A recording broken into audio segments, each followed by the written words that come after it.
Vou começar a apresentação aqui da disciplina de Materiais de Construção Civil, desenvolvida pela disciplina nossa tutora, a doutora Elizabeth.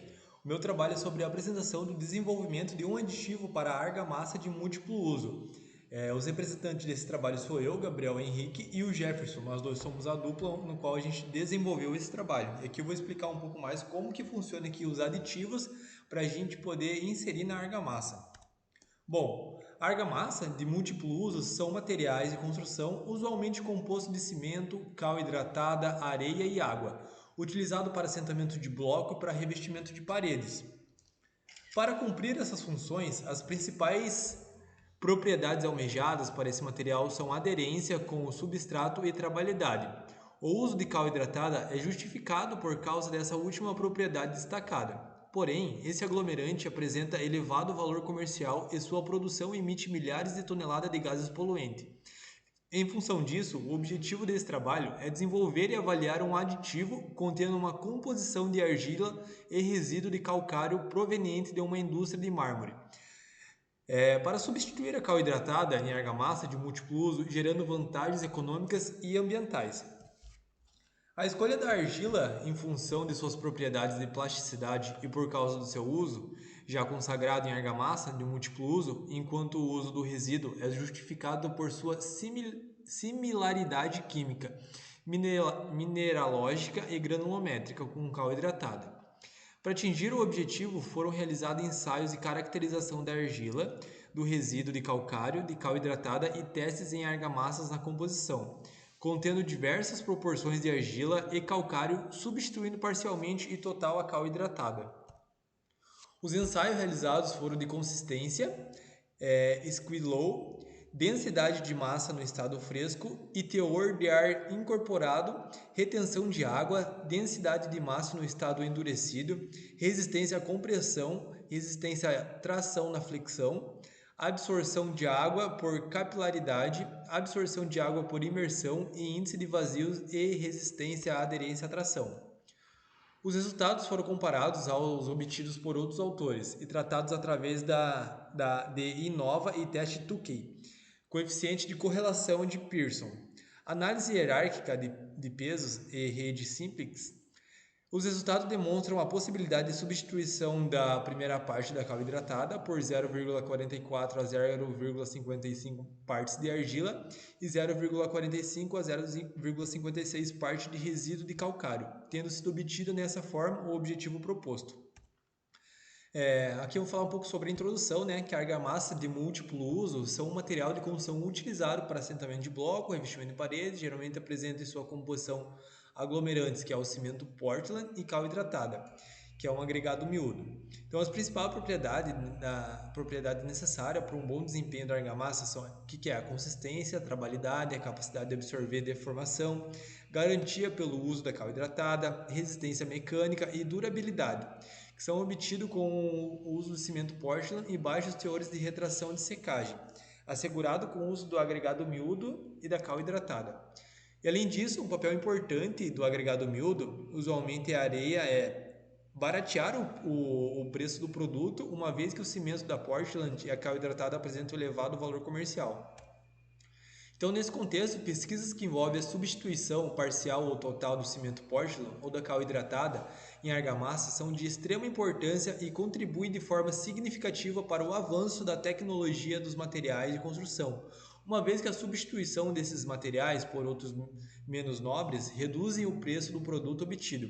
Porém, o uso de materiais menos nobres tende a piorar as propriedades tecnológicas das argamassas e, portanto, estudos experimentais que avaliem os parâmetros mais importantes devem ser sempre realizados quando se objetiva realizar tais substituições.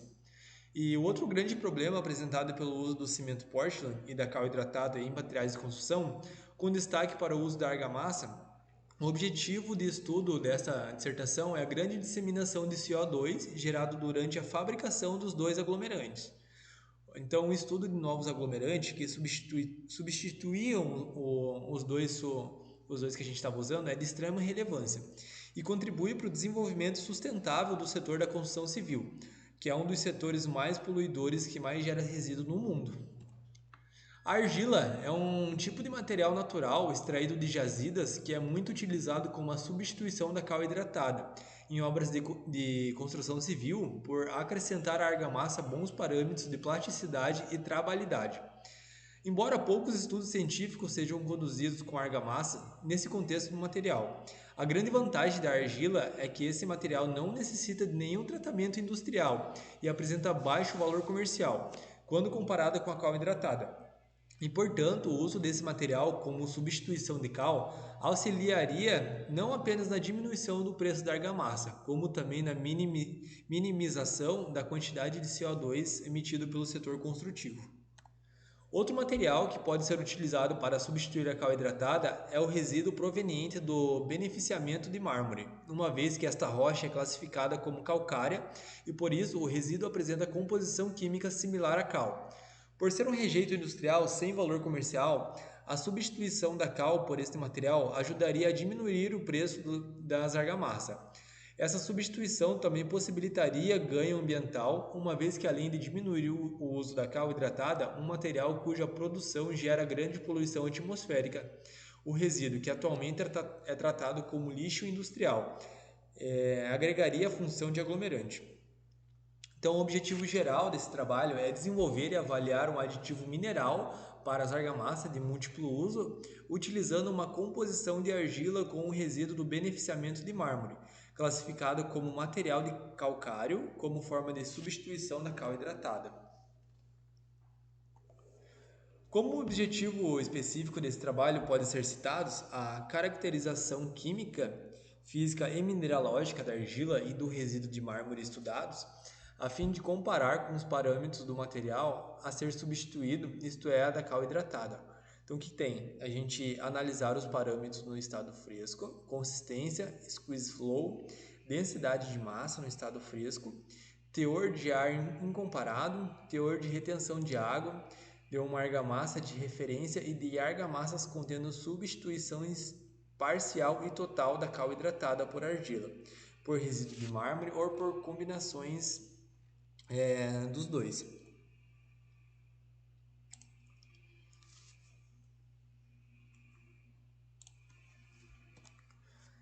Então, o objetivo específico dele é analisar os parâmetros no estado endurecido, que é a resistência à tração na flexão, resistência à compreensão, densidade de massa no estado endurecido, absorção de água por capilaridade, absorção de água por imersão e índice de esvazios. Deu uma argamassa de referência de argamassas contendo substituições parcial e total da cal hidratada por argila, por resíduo de mármore ou por combinações dos dois.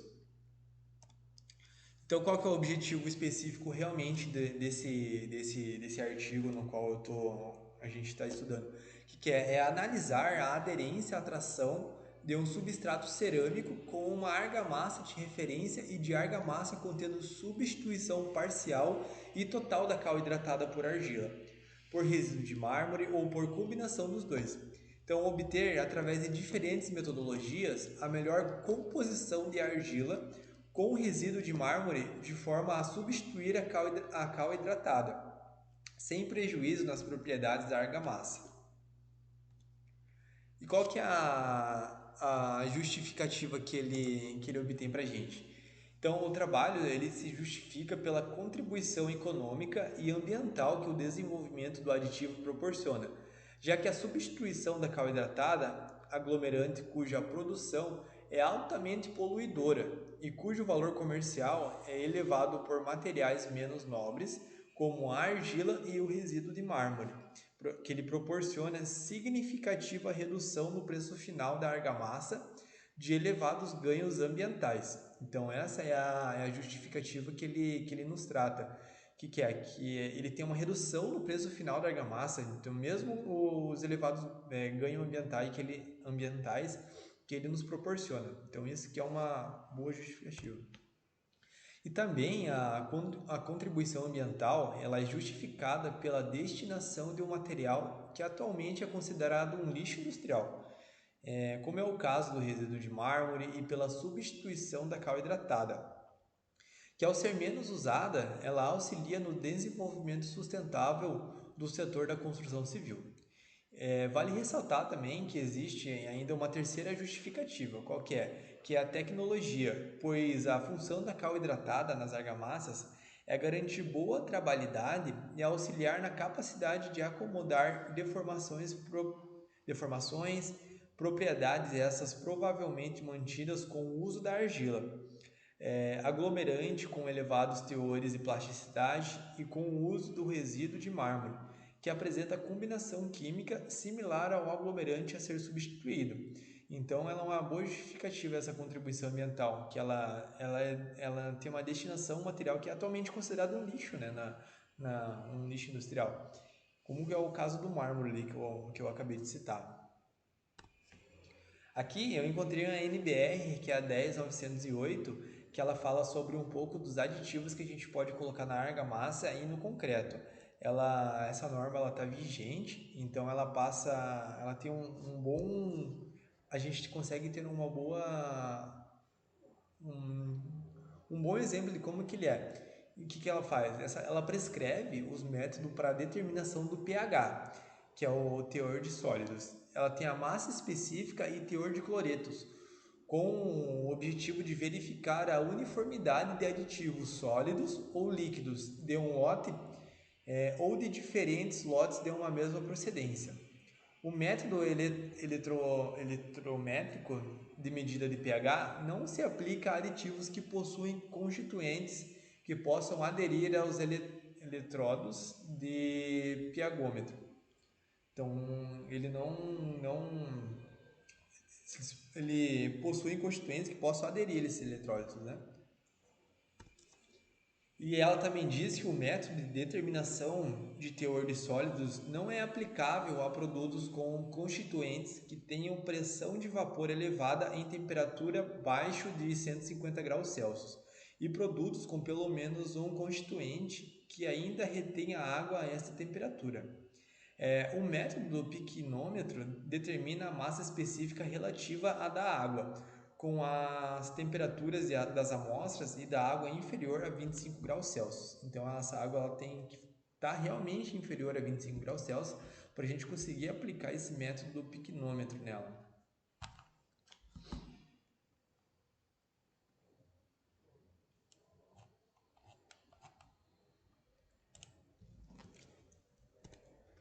E o método do piquinométrico de determinação de haletos sofre interferência de íons que formam sais insolúveis ou complexos com a prata em meio do ácido. O fluoreto não interfere sulfetos, mas também não interfere, pois são decompostos pelos tratamentos de ácido. Então ele não chega a interferir tanto. Essa NBR traz esse meio de como que a gente pode fabricar ela. E como que é realizado então a execução do ensaio? A partir do momento que eu já sei para que é, como que a NBR 10908 serve, então a gente tenha o meio da execução do ensaio para a gente poder medir esse teor aí do pH.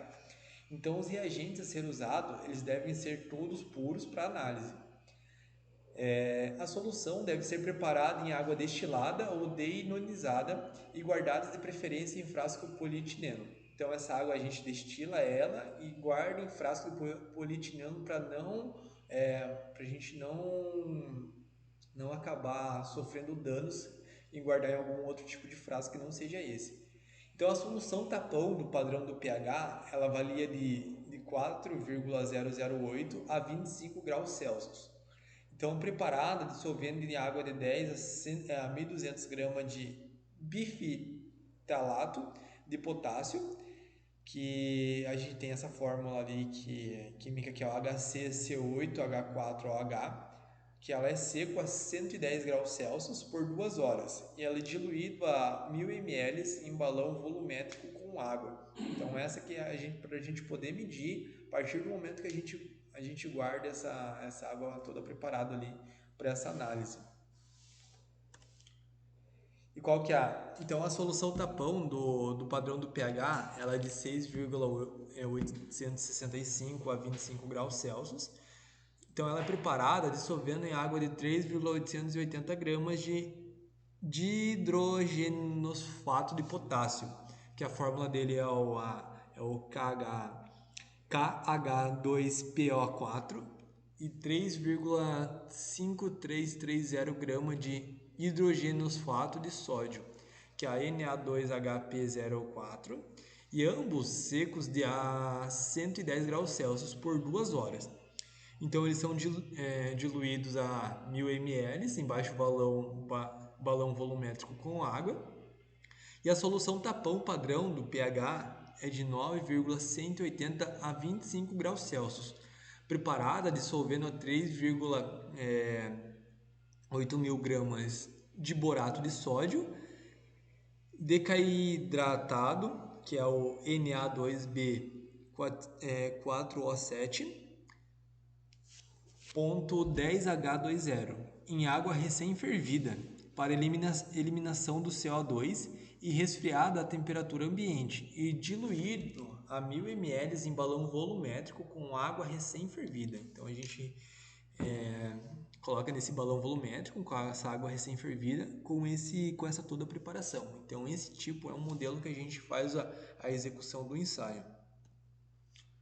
E a solução tapão padrão do pH, que é de 10,013 a 25 graus Celsius, preparada dissolvendo a 2,0920 gramas de bicarbonato de sódio, que é o NaHCO3, e 2,6400 gramas de carbonato de sódio, que é o Na2CO3, seco a 270 graus Celsius por 1 hora, em água recém-fervida para eliminação de CO2, esfriada a temperatura ambiente e diluídas a 1000 ml em balão volumétrico com água recém-fervida.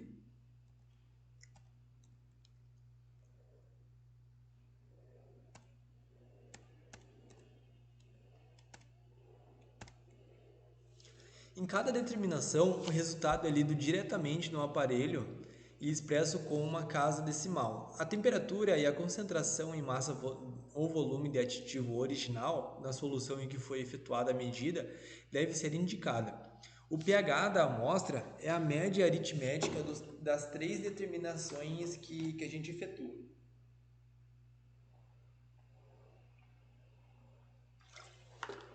Então esse é o resultado que a gente pode obter no meio dessa NBR 908. Aqui eu pesquisei como que funciona realmente o aditivo que a gente coloca na argamassa. Esse eu peguei no site da Vedacity. Ele é um site muito bom, onde eu tirei bastante referências desse trabalho somente nesse site. Então ele obtém a gente a esclarecimento de dúvida, a verificar qual produto realmente a gente deve usar, porque no caso a gente aplica em obras residenciais, então é muito importante você saber qual aditivo você coloca na argamassa para você poder assentar, qual aditivo você coloca no concreto, então isso equivale muito ao custo da obra, ele pode baratear você usar outro tipo de produto, então realmente você tem que saber qual que é o aditivo certo que você deve colocar. Então esse site da Vedacity ele é muito bom isso. A Vedacity ela tem bastante impermeabilizantes, bastante aditivo. Ela é uma marca muito boa no mercado da construção civil. Então o que é? Os aditivos, ele explica um pouco o que é. São produtos que alteram positivamente as propriedades contidas no concreto e também da argamassa. De acordo com a professora doutora Heloíse Cristina Fernandes Cordon, do curso de Engenharia Civil do Instituto de Mauá da Tecnologia, normalmente o uso de aditivos na argamassa proporciona maior resistência e impermeabilização, além de melhora a viscosidade e plasticidade do substrato, além de acelerar o processo de endurecimento do mesmo. Além disso, os aditivos podem também conferir outros tipos de propriedades ao concreto ou argamassa. A solução pode ser aproveitada em qualquer tipo de obra de acordo com suas necessidades. Ela ressalta. Outro ponto a ser destacado é que os aditivos precisam estar de acordo com as especificações contidas na norma BNT NBR 11768, que é os aditivos químicos para concreto do cimento Portland. Então, o que ele faz? Ele tem os inibidores de retração, incorporador de ar, os impermeabilizantes, os redutores e aceleradores de pega, os modificadores de viscosidade, redutores de água, plastificantes ou superplastificantes. Então, essa é os benefícios que eles impõem para a gente, né? A professora, ela ressalta aqui também que os principais aditivos para a argamassa são incorporadores de ar e retentores de águas que têm como objetivo deixar a mistura mais maleável e com a consistência adequada para ser aplicada sem que ocorra pela parede. Já com relação à maneira de aplicar, ela destaca que não existe norma para a especificação da aplicação. O que vai definir as características são as propriedades do material e também a forma de aplicações que deve ser realizada por um profissional capacitado. Para o Thiago Pizzetti, diretor de engenharia da Suel, a principal diferença da massa industrializada para a massa comum é que a comum é feita em obra, o que consequentemente apresenta mais dificuldade de se ter um acompanhamento já a argamassa industrializada. Na teoria, já tem o traço pronto e com os aditivos necessários para garantir, e isso é preciso realizar ensaios específicos até para evitar possíveis patologias com eflorescência, trincas e rachaduras. Então, primeiro é feito um painel de testes antes de iniciar o serviço para garantir essa qualidade que ele ressalta. Aqui a gente tem algumas normas que a Vedacity ela nos oferece, que é para a gente poder realmente aplicar. Então, da onde que vem os aditivos, da onde que vem realmente você poder esclarecer as dúvidas. Então, a gente tem a ABNT, que é a Associação Brasileira de Normas Técnicas, NBR, Normas Brasileiras, 13281, que é a argamassa para assentamento de revestimento de paredes e tetos. Ele tem os requisitos ali. A NBR 13749, que é o revestimento de paredes e tetos de argamassas inorgânicas e especificações. E a NBR também 11173, que é o projeto e execução de argamassa armada, que é o procedimento. E a NBR 10081, que é a argamassa colante industrializada para assentamento de placa cerâmica. E também a NBR 14992, que é a argamassa à base do cimento Portland para rejuntamento de placas cerâmicas. Então, a gente ali coloca as argamassas ali que a gente tem a C1, a C2, a C3. Então, essa NBR 14992, ela realmente ela supre as necessidades que você tem que saber para você poder colocar na argamassa ali para rejuntamento das placas cerâmicas. Então, basicamente, esses são as normas brasileiras que compõem os aditivos para você ter uma boa trabalhidade, para você ter um bom desempenho e você também não custar uma obra tão cara na sua execução. Então, esse é o trabalho que foi apresentado e agradeço a oportunidade e até uma próxima.